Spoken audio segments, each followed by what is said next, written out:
YouTubers, Mike Martins here with the Mike Martins channel. Guys, thanks for joining me, being part of the channel. Well, here it is. I got an article I kind of want to throw up and discuss with you guys because it is kind of important. And robots will destroy 85 million jobs over the next 5 years as pandemic speeds up workplace changes. So now, the pandemic is a great cover now to start getting rid of human labor or workforce or sectors of human labor. Now, production is important. I mean, if we don't produce, then it's hard, and then the UBI kicks in, Universal Basic, and then all that other stuff start kicking in and kind of making sense of the big picture when you take 3 steps back and look at the full landscape of things. But 85 million jobs. Now, let me tell you guys a little secret.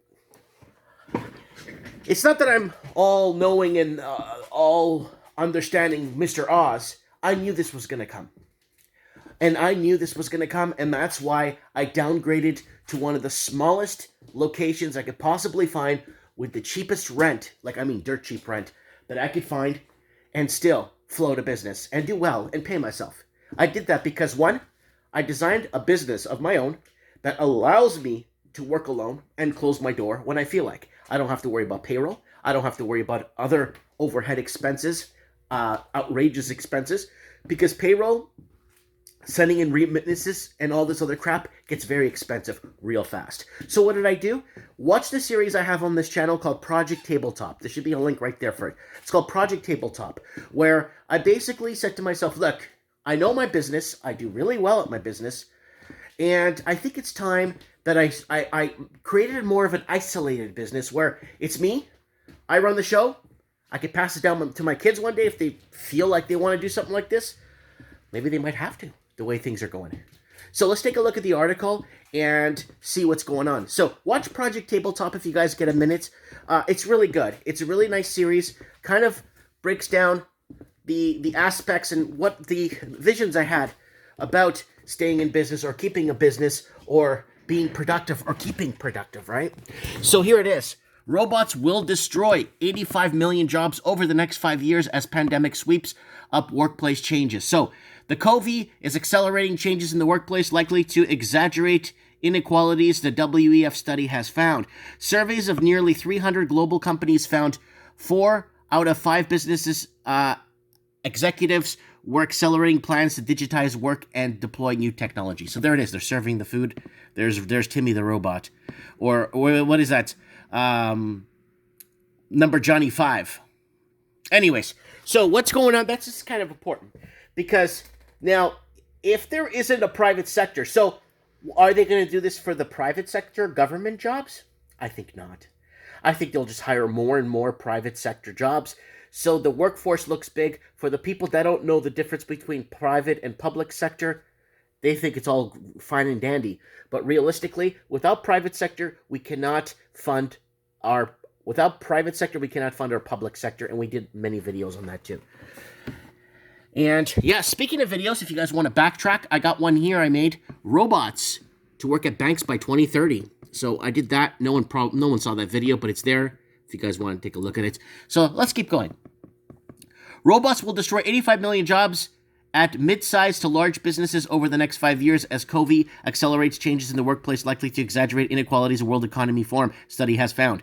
Surveys of nearly 300 global companies found 4 out of 5 businesses executives were accelerating plans to digitize work and deploying new technologies, undoing employment gains made since the financial crisis of 2007-2008. COVID has accelerated the arrival of the Future Work WEF Managing Director sector. So here's the deal right here. 2007 financial crisis, everything got bailed out. The corporations got bailed out. The small guy lost everything. So here's the problem with 2007 and 2008. If they want to keep referencing the global financial crisis 2007, 2008, reference it in saying the almost, but the bail-ins and the support of the next 5 generations to pay off this global catastrophe. Yes, it goes back to the little guy every time. Follow the money and you'll see. So, for workers set to remain in their roles for the next 5 years, nearly half would need to learn a new skill by 2025. Employers will divide work between humans and machines equally, the study found. The overall job creation is slowing and job destruction is accelerating. Companies around the world use technology rather than people for data entry, accounting, and administration duties. Again, is this going to affect the public sector? The public sector jobs. That's what I'm more after. Public sector. We have too much public sector. We got some administrations in the government that have 17 engineers on the ground and 450 people working in HR. I'm not making that up. I hand to God, I'm not making that up. The good news is that more than 97 million jobs will emerge across the care economy in tech industries like artificial intelligence and in content creation, the Geneva-based that's dangerous right there. Content creation. That's a big one right there. We're going to be discussing this on Mike in the Night tomorrow night. IDs disappearing. Disappearing IDs.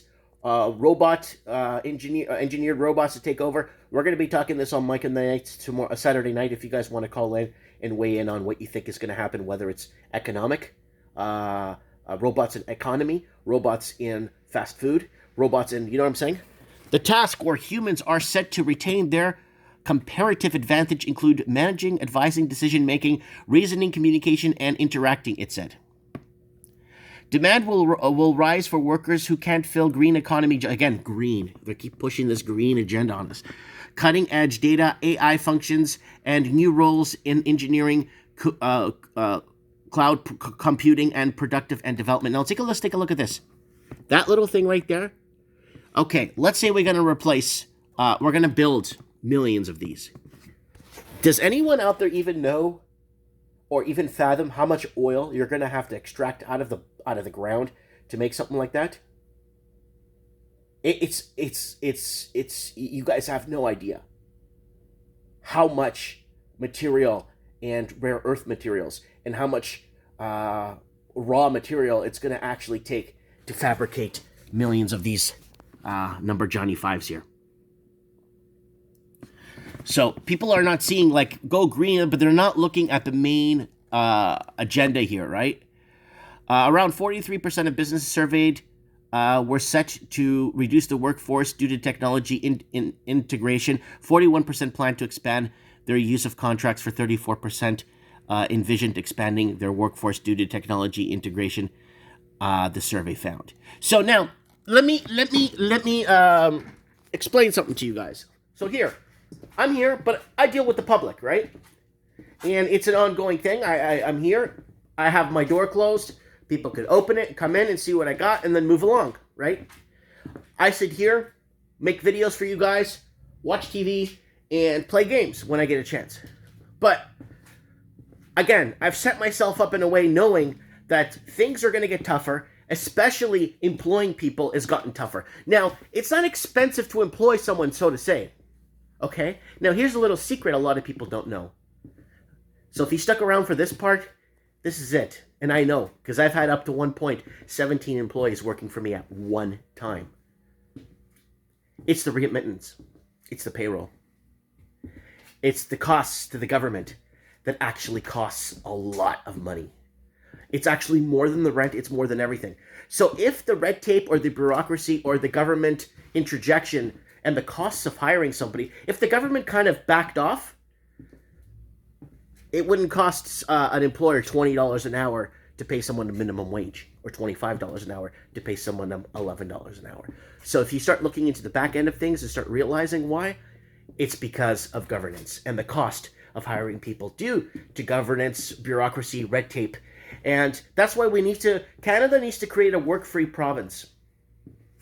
Canada needs to create one province that's work-free, where you don't get taxed on your labor, but you go to work there and you live a life, and like Canada needs to be like more like America, where every different province has different laws. They do, I know they do, but they're not like so cut and dry, right? Different laws, right? There's some province. There should be a province in Canada where it should be where the population is very low, where they should admit, let's just say, a tax free, like no income tax on a specific province. But you have to live there though, and you have to prove you live there.